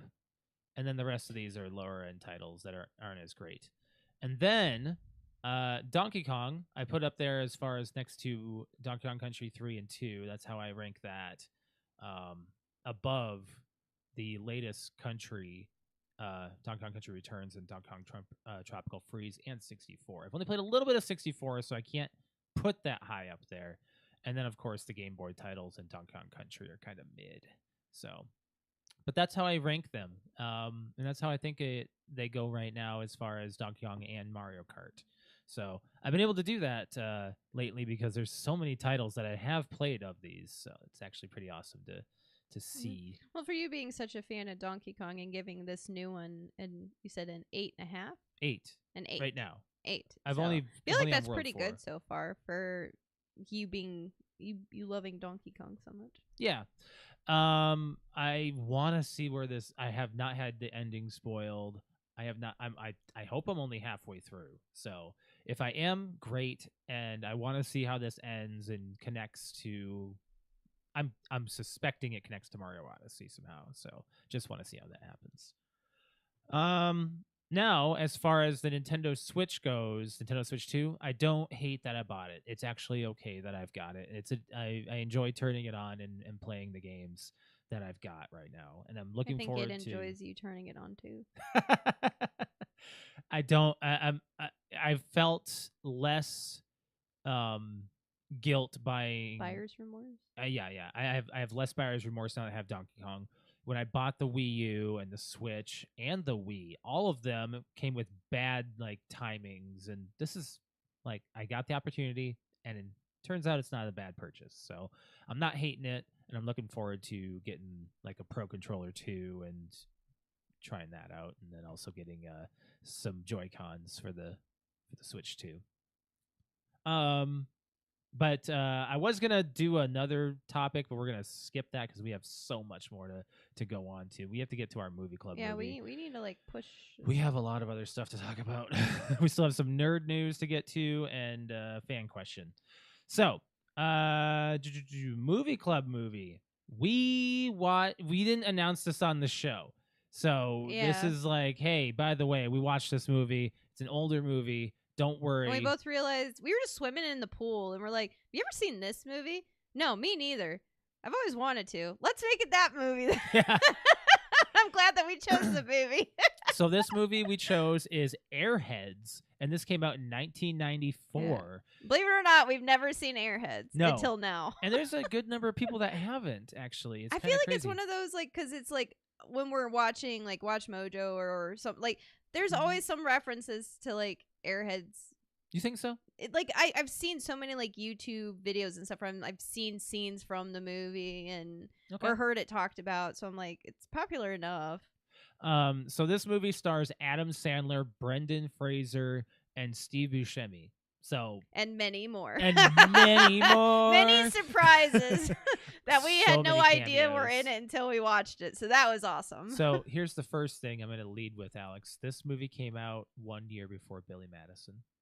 Really? Yes. Wow. Okay. So, I can see that with the way Adam Sandler is in this movie. Quick factoid on that. This is Steve Buscemi and Adam Sandler's first movie together. Together? Yes. Oh. And Brendan Fraser and Adam Sandler's only movie together. That doesn't surprise me. So those are some quick factoids before we get into the quick those are two different levels of comedy. Synopsis. Like comedians, basically. Very much so. Very much so. Brendan's not really like a... He's not. He's more like he could be slapstick. I guess with like George of the Jungle and things like that. But Encino Man. I guess, but it's a different kind of funny. I agree. Where he has to be the lead. Like Adam Sandler's more like dirty funny. Okay, so the synopsis: 3 band members hoping for a big break head to a radio station to play their demo tape and wind up holding everyone hostage with plastic guns when the head DJ refuses to play them. So. Critics on Rotten Tomatoes give this movie a 29%. Are you fucking kidding me? Fans give it a 50%. I know. Josh and Alex give it a 90%. I'm gonna go lower than that. No, I give it a 90. Like I give it a 9. This movie, I haven't even. This movie came out that long ago. We just watched it. and we were laughing our asses off. And I'm like, this is a classic. Like this is a classic movie from the 90s that people need to watch that might be buried somewhere. Like, it's just a buried movie. I love it's this not movie. It's not available for streaming. I get. Oh yeah, I guess. Yeah. This So, movie's great. box office and budget. Okay, so box office. Okay, so I'm gonna do the budget first. Sorry, budget $15 million. Okay. Box office $5. Aww. A colossal failure. Well, it's not a failure in my eyes. So, who's the DJ? Shit. Every time you ask me. Criminal Minds. It's the guy on Criminal Minds. Joe Montana. Yes. I had no idea. Yeah, everybody's so freaking young in this movie too. Because I'm used to seeing watching Criminal Minds and see Joe Montana like, 60s or whatever he is and now. Serious. And like super gray and very serious. Yeah. And then you see him in this and it's like you can just tell he's having a great fucking time playing playing this character. I don't know why this movie has such a low rating. It I doesn't don't know. make any sense to me, and I wish it didn't bomb because it wasn't that bad. I think the movie's great. Yeah. I mean, Brendan Fraser did fine. Some of the acting could have been a little better. The ending is a little weird. Where he and his girlfriend like fight back and forth. I didn't understand what was going on right there. That was a weird moment. It is. The part though that there's one part that Josh and I like laughed our asses off with, and it's when Steve Buscemi is talking to Adam Sandler. So they have fake guns, like they're like toy guns from like Toys R Us, basically. that they're what making were they filled with? Making it sriracha or something like hot sauce, basically. Yeah. So people don't know that they're fake, but so Adam Sandler's character he's a pool boy, and he's like this like he plays like Billy Madison character basically. He's kind of like dumb and dim-witted. He's a dim-witted like kind of like 5-year-old stuck in a 20-year-old's body kind of thing. And Steve Buscemi's characters were like he's a hardcore. Yeah, he's like hardcore and everything. So he's the one that wants to get it done. Yeah, he's like trying to teach, and they're brothers, and he's trying to like teach his brother. Oh no, you got to be mean with it. And he's like, when you instead of just hey go sit over. Yeah, will you play like while you're using the gun? Will you please go sit over there? And if you don't, like, I don't know what I'm gonna do. He's like, no, you need to practice. So they're like in like the hallway trying to practice Adam Sandler's like mean voice, and he's like trying to say things and make him sound angry. He's like, no, like angry. He's like, I'm gonna what oh my god, what was the line? He was like I'm gonna hit you. Like, well, how bad? I'm gonna hit you hard with what? My dick. He just like yells it. And then like this really angry voice. Josh and I are cracking the fuck up. I loved it. And he's like, yeah, that's right. What are you gonna do with it?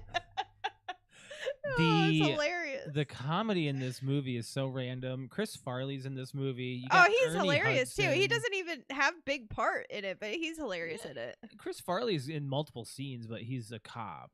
But yeah, it's like a side. He has to go look for his for Brendan Fraser's girlfriend. Some of it's just a little weirdly written. They could have written this a little better in my eyes, but it's a good movie. It's rewatchable. It's funny. It's fun. It's funny. I love it. I can't believe my brother hasn't seen it either. Like, I feel like he would love this movie. Got some facts about this movie.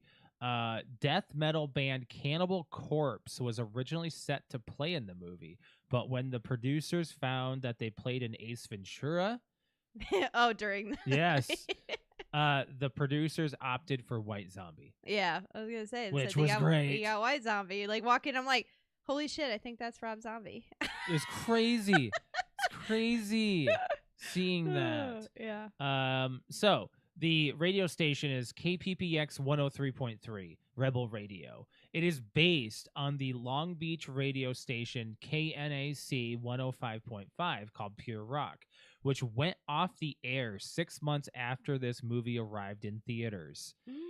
Like KPPX, KNAC had a hard rock heavy metal format and even used "If it's too loud, you're too old," which is said by Ian at one point as a slogan. Ironically, this movie was released around the same time the staff of KNAC announced that the radio station was going to change formats.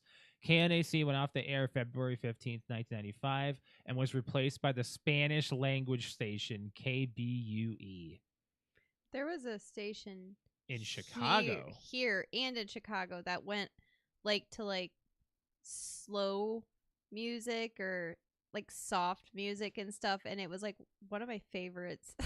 Yeah, that's right. And I was like, the hell? What am I supposed to listen to now? Hold on. Was it 96.3? I don't remember what There it were was. two hip hop stations. Here? Here. Yeah. It was Here. Yeah. Hot here, 107. There was Hot 107 And then was it 96.3 96.3? was That's the one was that- also so That one went slow. 107 was like more of the Now that went pop. I don't remember which one. I think 107 was the R&B station. We're talking way too local. I Sorry, know. guys. We gotta but get like off this. yeah. Either way, I've gone through that where I've been like, wow, this station's awesome, and then they're like, and we're switching formats, and now we're like soft music or like Mhm. something completely different. I'm like, well, now what the fuck am I supposed to listen to? What's my alternative station Yeah. at this point? Another fact: 2 Ghostbusters are in this film. Ernie Hudson, who plays the police sergeant, and Harold Ramis, who played the cop who posed as a Capitol Record executive. That was a great scene for Harold Ramis. I loved seeing him in his cameos. According to Adam Sandler, now this is a crazy fact. When he sat down with Brendan Fraser for one-on-one conversation during Variety's Actors on Actors series, Pauly Shore didn't want Fraser cast in Airheads due to the possibility that they may film a sequel to Encino Man. Fraser and Sandler claimed that Shore lobbied for a role in Airheads, which was believed to be David Arquette's role.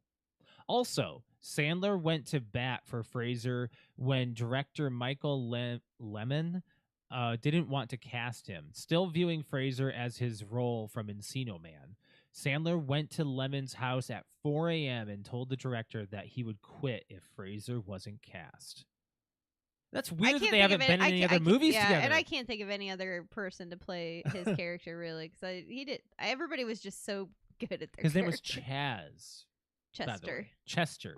Which we kind of made this connection for Chester Bennington. Yeah, it was kind of weird. His nickname was Chaz. And it would have been around the same time this movie came out. When he would have watched it. So it's like, We think. I don't know, but I don't know where his name was Chester. I don't remember where his nickname came from. This got to be it. So it might be. It might be the origins. As of I already said that. This as the last factoid was Adam Sandler's only movie with Brendan Fraser. So final note on this one. Final thought. Good movie. Watch it if you like the older Adam Sandler movies. Brendan Fraser, Steve Buscemi-ish comedy. If you want Steve Buscemi in a comedy, watch this movie. I wonder if did we ask Brett if he'd seen it? I don't recall. I don't know, but I did. definitely think he should watch it if he hasn't yet, because he loves the old Adam Sandler movies. Yeah. So, for the next show, we have 3 choices. 3? Yeah. Okay. And I'm kind of leaning towards one. Okay. But I'm gonna list the other 2, and then I'll tell you the other one. Okay. So one of them is Ghostbusters: Frozen Empire. Okay. Venom: The Last Dance. Ooh. Yeah, we haven't watched either of those. And then this other one that I discovered called The Platform. I have no idea what that one is. This came out in 2019. Here's the synopsis. In a prison where inmates are fed on a descending platform, those on the upper levels take more than their fair share, while those below are left to starve on scraps, and one man decides to change the system. It's got. Where did you find this? TikTok, probably? I think there was like a list of movies that you need to see before, you die kind of thing, and this one was one of them. That sounds very interesting. It has a Brian lot says of awards. The Platform is so good. Yeah. I don't know. It sounds very good. I kind of want to watch that one. That one was top of my list, and then I had the other 2. I was like, we haven't seen these other sequels. I don't know. Yet. I kind of want to watch that one. That one sounds like it's up my alley kind of thing. Yeah, like, same. Yeah. So we're going to do The Platform. All right. We're going to watch The Platform. Yep. It's on Netflix. Okay. All right. So I got a couple of nerd news items to talk about, and then we got to get to our fan question and another item. So, first of all, This is pretty crazy that Xbox did this main turnaround. Was there a comment that I need to? Oh, apparently there's a sequel. Yes, and did not do well. He said the sequel is okay, could be better, but still good. Yeah, it didn't do well on ratings. So I was like, I was just going to see how this one did.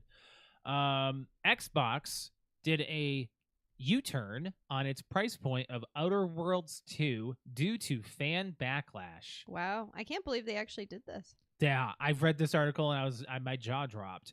They're already offering $10 refunds to those who pre-ordered it at $80, but it went back to the $70 basic price point of video games that they're told to do, basically by the fans. Now, if only Nintendo followed suit. Yeah, Nintendo ain't gonna budge. They won't, because their console's selling just fine. Yeah, they're not going to. Everything's selling just fine. In fact, they just announced a new bundle for the Switch 2. Yeah, I know.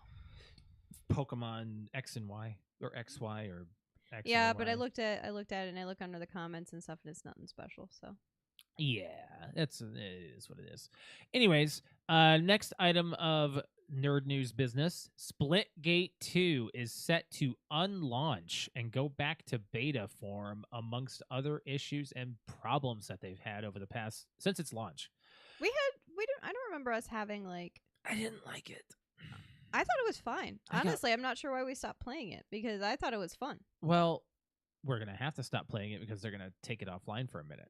So, on June 6th, Splitgate 2 launched, and now less than 2 months later, the developer is about to unlaunch it. It's also taking Splitgate 1 offline, and they laid off 45 employees. So what's the big deal? What do you mean, what's the big deal? Like, why? Why? Yeah, what's wrong with it? They did the layoffs because their Splitgate 2 did not make a launch profit. Okay. I'm guessing they laid off 28% of their staff. Okay. That's a lot for indies. I was going to go somewhere with that. Splitgate 1 required a lot of money to keep the servers online. Oh. Yeah. I didn't know they were still online. Okay. I thought they get were it. shut off. I get it. And then there's some complaints that the fans have put into this. So there's okay. So layoffs and stuff have to happen in order for them to go. Let's dial back, and we don't like the way things are, and let's take these suggestions and make a better game. So I guess good for them. Yeah.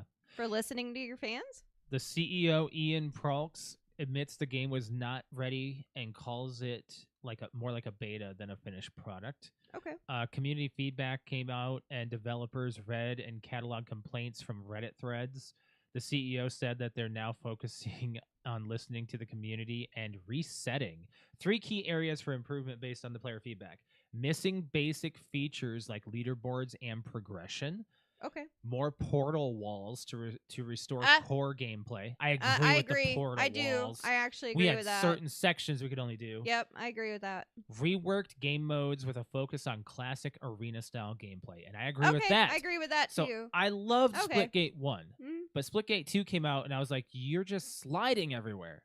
It's not... Hopefully they slow that down. All Hopefully right. they slow I mean, down. I only played a few games, but I didn't think it was horrible. But what they just said, I was like, oh, yeah, I guess that could be improved. The game will remain free to play. Purchased items will carry over. There's no refunds. The CEO plans to simplify the monetization system, basically a basic 3-month battle pass with linear rewards.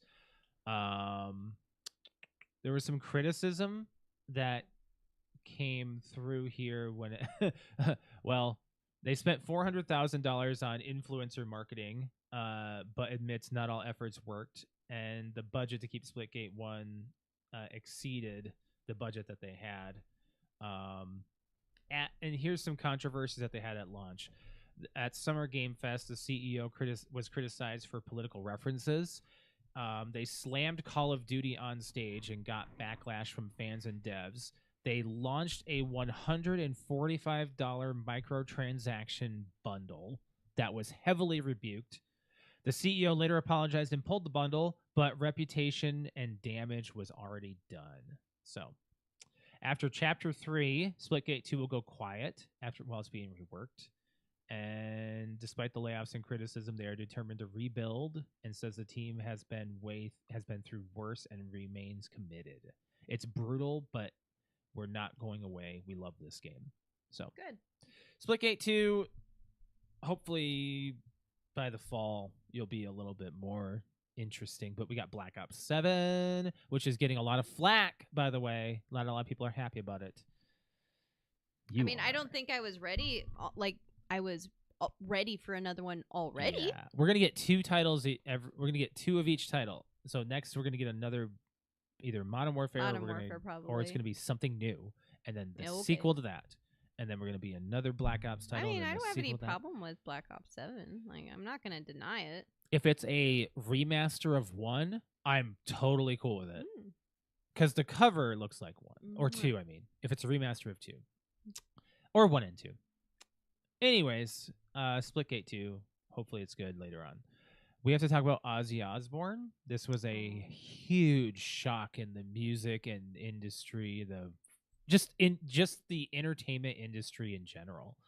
Ozzy Osbourne passed away at 76 yesterday. Yeah. Some say due to complications of his condition of Parkinson's. Yes, thank you. There was a video that was recorded of him over the weekend that looked like he was in good spirits, but it was probably his last video recorded while he was alive. And yeah, I can't say. Yeah, it's sad. He was a legend. A rock legend. Rock legend. Yes. Known as the Prince of Darkness. Yes. But he's very open about, when I die, don't be sad, celebrate my life. Yes. So, and I find that so ironic that, only 17, 18 days prior to him dying, he had this big, like, farewell concert, which was amazing. And, and then went out the way that it seems like went out the way he wanted to go out. I agree. So, yeah. I was really happy. It was just very shocking because, like, my whole life, I've always known who Ozzy is. Right. Everybody knows who Ozzy is. So it's just like. So you listened to a lot of Ozzy. I did. Growing up. I did, yeah. What? Well, I mean, like, a lot of, like, the hits and stuff, and then with my mom doing karaoke and whatnot. I mean, there's so many people that sing, and then we also, you and I had a song in the 2000s that was involved Ozzy's Crazy Train. Yeah. With the guy that said, I don't remember the song. Oh my God, I don't remember the song. But I listened. We love that song though. But I saw a TikTok yesterday of Post Malone performing the song that they did together. Do you remember that one? They did it a couple years ago. I've probably heard it. Yeah, it's actually really good or whatever. And people were like, It's when the joke came out. Hey, did you guys hear about this Ozzy Osbourne guy? Because Post Malone. Did you hear that Post Malone discovered Ozzy Osbourne? It was like a whole joke. Yeah, he was really emotional on stage. So yeah. But I gotta say, as far as I've only seen a little bit of things here and there of him and listened to some of the stuff that'd be on the radio. I wasn't much of a gotta go to Ozfest kind of thing. I always thought it would be a fun concert to go to. That's where Linkin Park got their start, I believe, was Ozfest. I think Ozzy actually helped start and push a lot of the bands we listened to. I believe Disturbed was one of them. Mm-hmm. And I think 3 Days Grace might have been another one. Like some of those bands, like I believe he kind of like helped like hold the torch, like get them their goal. But I mean the other thing too is like he also. What are you gonna say? I'm looking up what bands got their big break from Ozfest. I'm looking to see Slipknot, System of a Down, Disturbed, Linkin Park, Limp Bizkit, Mudvayne, Drowning Pool, and Avenged Sevenfold. Oh, it was Avenged Sevenfold. That's the other one that I followed that they post. Significant breakthrough or boost in their careers thanks to Ozfest. Yeah. But those bands roughly owe most of their gratitude towards that. Yeah, and they all made, like, because most of those guys I follow on, like, their pages, and they all jumped on saying, like, that basically, like, thank you for what you did, and thank you for the music and getting us pushed. Yeah. So never be another like him. It's kind of crazy because we were watching like that one AI video brought up of going back in the past and you're like, he used to be hot in his 20s. I didn't realize, like, I never seen any young pictures of Ozzy. And basically, my brain, when I think of Ozzy, I think of, like, him on his show, like, when he would have been in, like, his 50s. Yeah. Like, that's what I think of when I think of Ozzy. Or I think of when he was in Little Nicky. Oh, like, yeah. that was another big deal. But, like, there was, like, a AI video that showed him aging backwards to, like, I think the first photo was, like, 19, second one was, like, 22, and I was like, holy shit. I'm like, he's a really good-looking dude. And then he went kind of weird in his late or mid-20s. He did this weird, like, went blonde with some spiky hair, and, like, it was just, like, for a second, I was like, oh, we're just trying something out here. That? The mullet with spiked hair. You know what? He's a weird guy, so. Yeah, just in general. Yeah, it's just. I know. I always loved watching. What was his show called? Like the Ozzy show? Or what the heck was it called? Meet the Osbournes. Meet the Osbournes. Yeah. I liked watching. It was on MTV or something, wasn't it? Watched that? I did. Oh wow. Yeah. I did not. Yeah, I did. I thought it was funny. They always had some really crazy shit happen. Yeah. And Ozzy was such a character. So. Mm-hmm. That's probably how they were able to make a reality like show on him, because like they're just there every day. They're just just called the Osbournes. I figured it was. Oh, the yeah, Osbournes. Yeah. Okay, I couldn't remember the name of the show. I just remember watching it as a teenager. We got to get to our fan question here, but rest in peace. Yes, he's definitely one of those people that are going to be remembered forever. Mm-hmm. So. We've had some shockers this year already, so not just with celebrities and other stuff. So, but yeah, we got to get into this. We're hidden. I gotta turn our camera back on. Whoopsies. So what movie shouldn't you watch before going on vacation?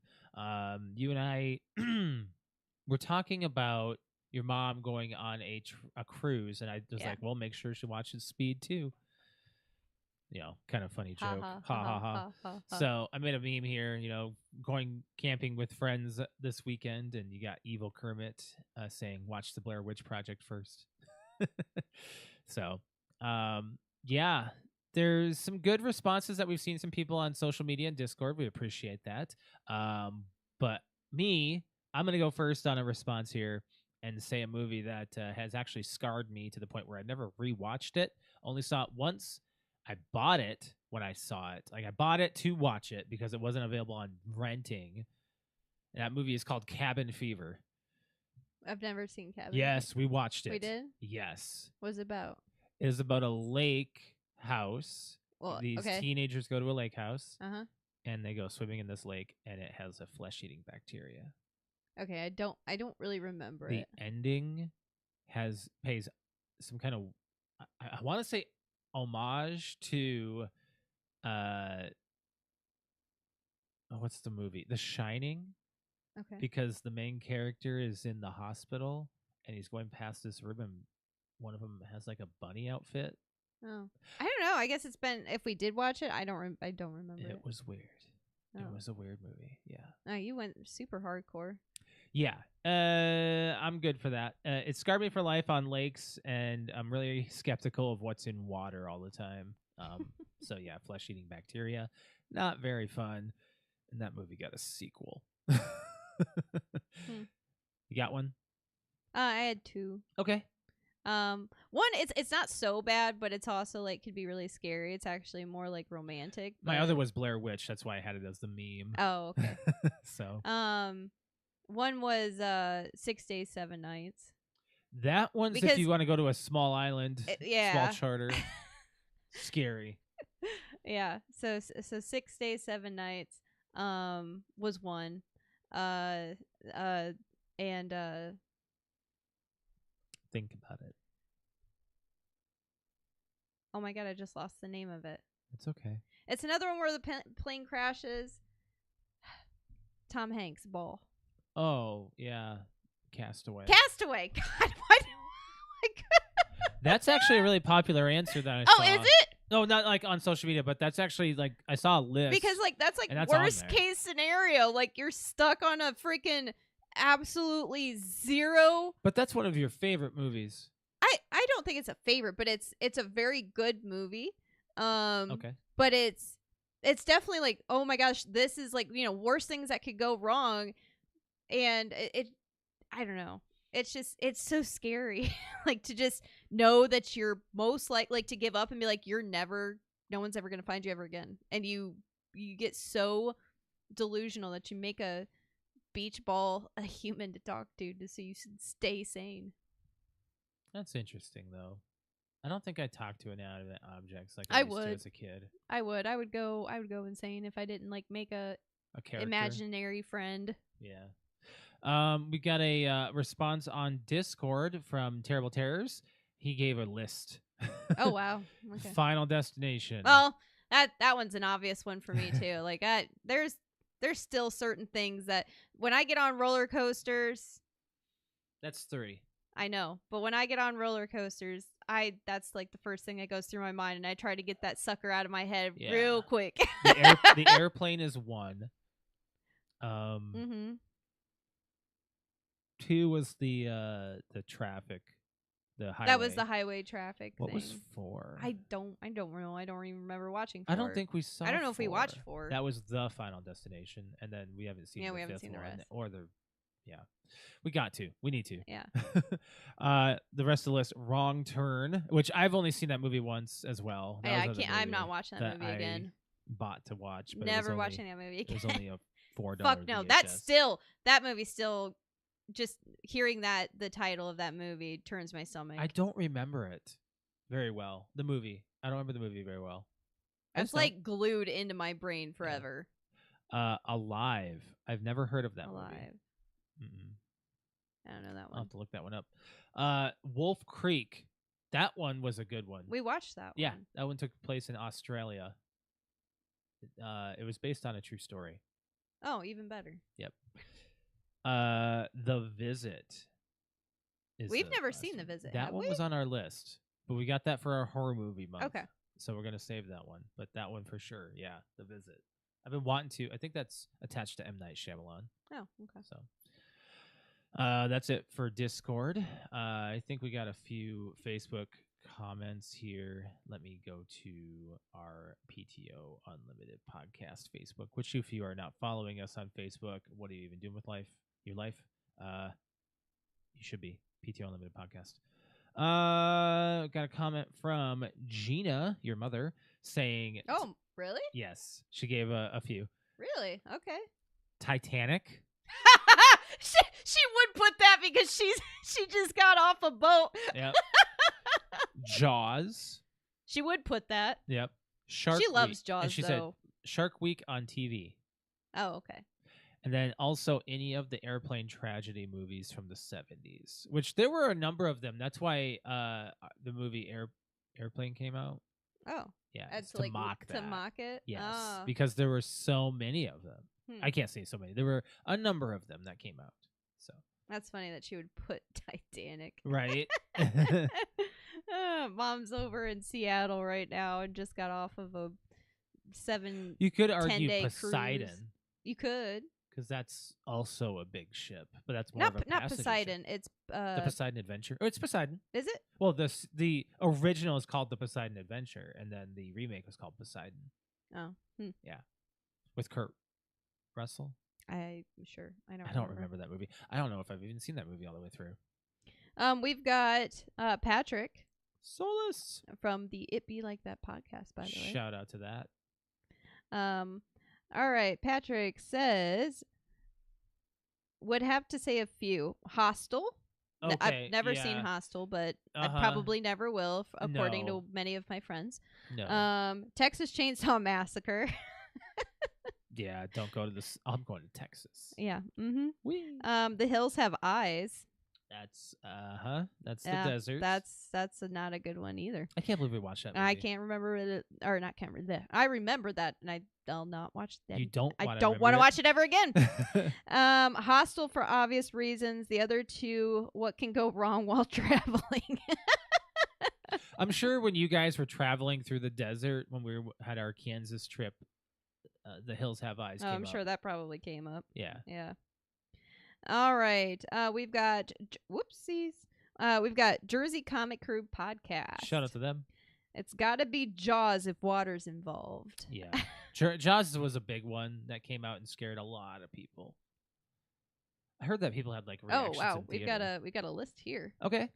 J Movie Talk podcast. Thank Right you on. for quite a bit here. Oh wow. Okay, so we have some repeatable ones. Wrong Turn. The Hills Have Eyes. Deliverance. That takes place in Alabama, I think. Breakdown. I heard about that one. That has Kurt Russell in it. Friday the 13th. I mean, if you want to go camping and Right. yeah, Just to name a few that you should watch before you go on vacation. you should, not shouldn't. That's good stuff. You know, when we watched anything that had to deal with traveling, I would always be concerned and look out for the Hollywood like signs. Yeah. We appreciate everyone's responses. We had we have another one that's going to be a little more hopefully not dramatic for the next show already prepared, so just keep an eye out for that. Alive is one of the airplane crash in the mountain where people end up eating people based on the soccer team. Oh, okay. I heard about that movie. Anyways, good fan topic. Good answers, guys. You guys are the real MVP. He would be okay with watching The Hills Have Thighs before a trip. Right on.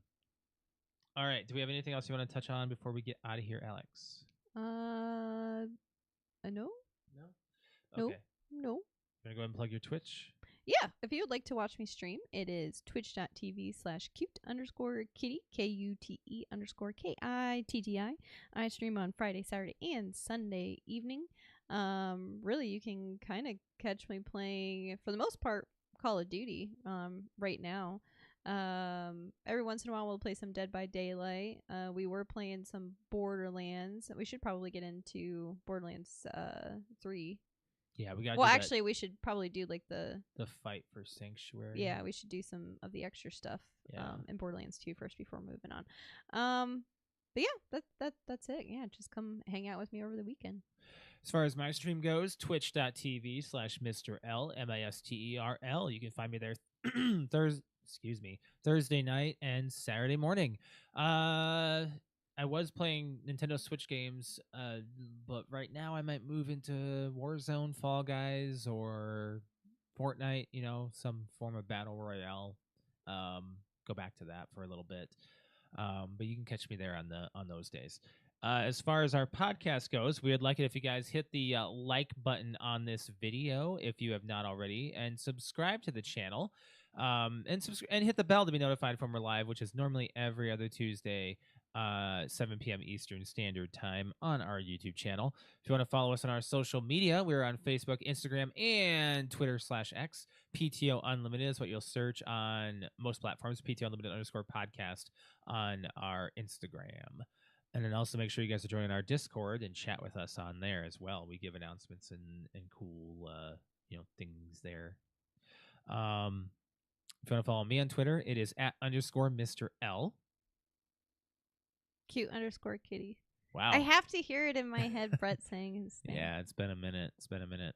All right. On a final note, after a grueling process of negotiations, South Park Season 27 premieres tonight. It's tonight? Yes. Ah! On Comedy Central, it will be on Paramount Plus. Not HBO, but we'll still be able to watch it. I'm excited. After a $1.5 billion deal, they delayed the show a couple weeks this month and made the creators very angry, but they are premiering South Park tonight. Yay! So, yep. Looking forward to it. If I'm wrong, I'm wrong. I remember reading the articles. They're all over the place because it was brought up in Crystal's stream. Let me look it up just to make sure. South Park Season 27.